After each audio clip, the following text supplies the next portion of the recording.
Alright, y'all. It's a beautiful day in Kentucky. Beautiful Sunday. Sun shining for once. Been cloudy all weekend. And we're going to get to work on some of these mowers. I'll give you an update on some of them first. And we'll go from there. First off, we have poor old mud mower here. Shortly after last video I did on it, I redid the clutch system on it.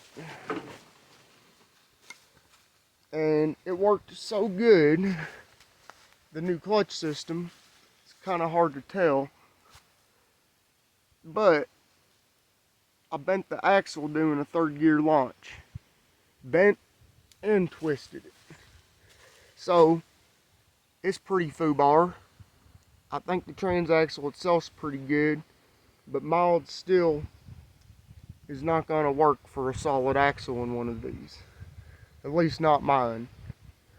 So I'm hoping at some point maybe I can come across some chromoly keyed shaft, or just get a chromoly shaft and just, I guess it ain't got to be keyed, but I'll figure something out on that. But for now, she's pretty foobar and down for the count. So we got her moved out of here just the other day so that I can do carburetor work on the race mower, which the race mower in the last video I posted was also pretty foobar. Well, I took it to work and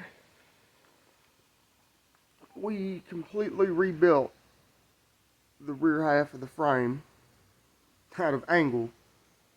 So, and welded up all the holes in the factory MTD frame, put in some bracing, did some bracing on the axle. She's literally so stiff that you can pick up the front tire and it picks up the back, which usually doesn't happen on a lawnmower. Usually they just twist.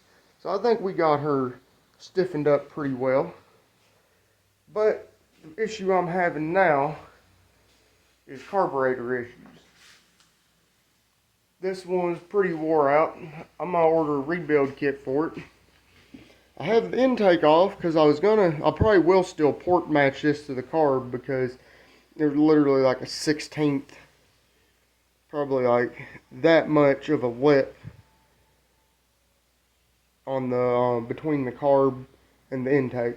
It's actually on the carb side though, so I'm gonna have to do some matching there. Hopefully that won't be too complicated. It is a little, actually it's kind of off center from the factory, which is kind of weird compared to where that O-ring is. Now I was going to do some porting on the head, but somebody's already beat me to it.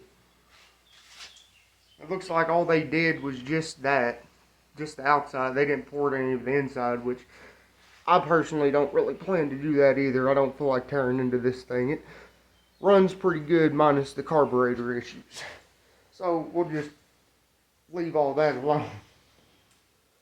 But we will get that carb rebuilt. My main project for today is something I've been wanting to do. My main excuse for even starting this is I just really love painting.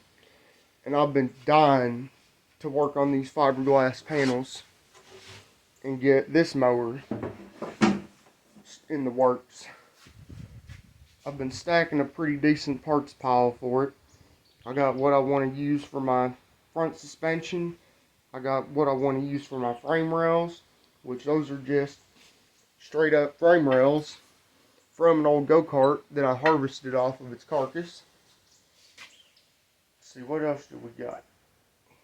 I don't know what tires I want to run on it yet, but today I'd like to get the frame framed up at least a little bit and figure out mounting points for the body panels, so that way I have an excuse to start painting, because I'm dying to.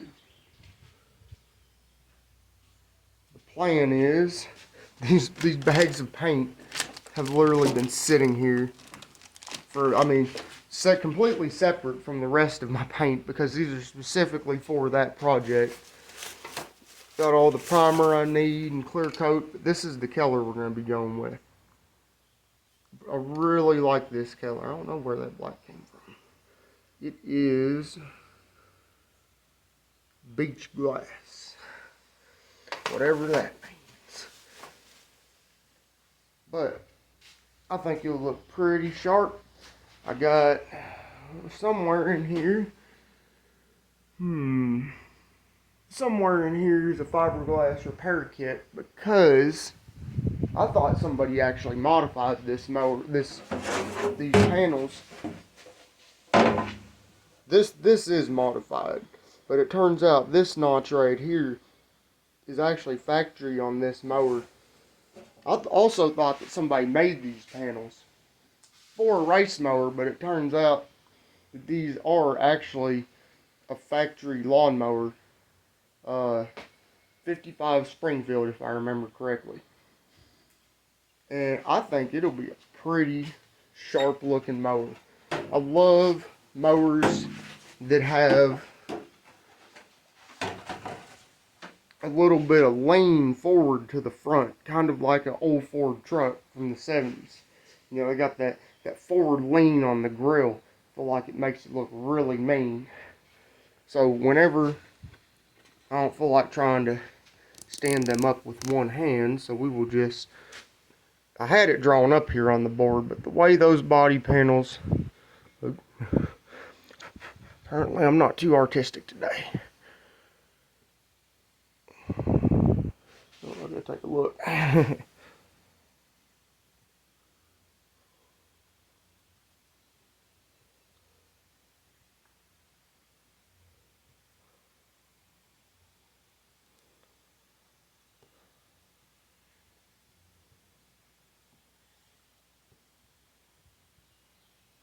Oh, this looks awful. I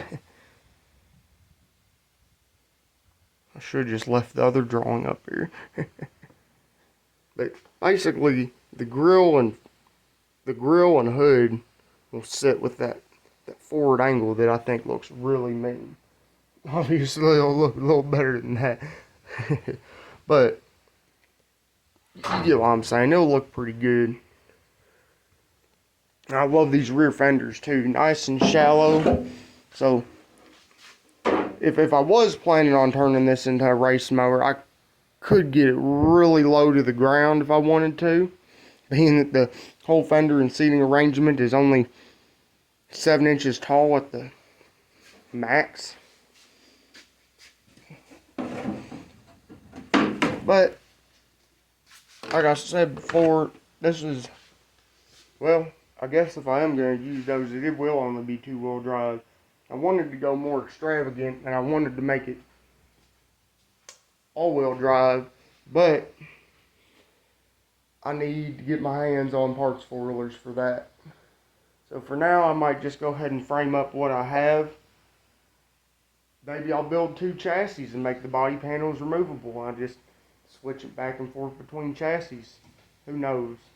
But like I said, I just want an excuse to do some painting and some fiberglass work. I've never done fiberglass work before, so we're going to learn today. But I think this will turn out to be a pretty cool project if I can get it to all work out right. So I'm going to go get my jack stands, level them off, and get these frame rails and everything set up on them. And we'll go from there.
So I fought the battle and I won eventually. It's this corner that really put up the fight. Kind of hard to get in there up next to the engine. Heck yeah. There was brake fluid in the system, not very much, but as awful as the bolt and this end looked, it actually doesn't look that bad on the inside. But this brake system might be good, which would be nice. This would be next level for one of my builds to actually have brakes on it. Just kidding. My mud mower in there and my race mower both have brakes. They're just more old school setups, like the standard go-kart. The race mower has the band around the drum, and the mud mower has the standard one on the transaxle that most mowers use as a parking brake, but I just have it hooked up to handle like a handbrake. Works, but having actual hydraulic disc brakes on something will be next level for me. Guess now I set up the camera and I'll start cutting up my frame rails next. And then we'll lay everything out and see what kind of ideas come to mind.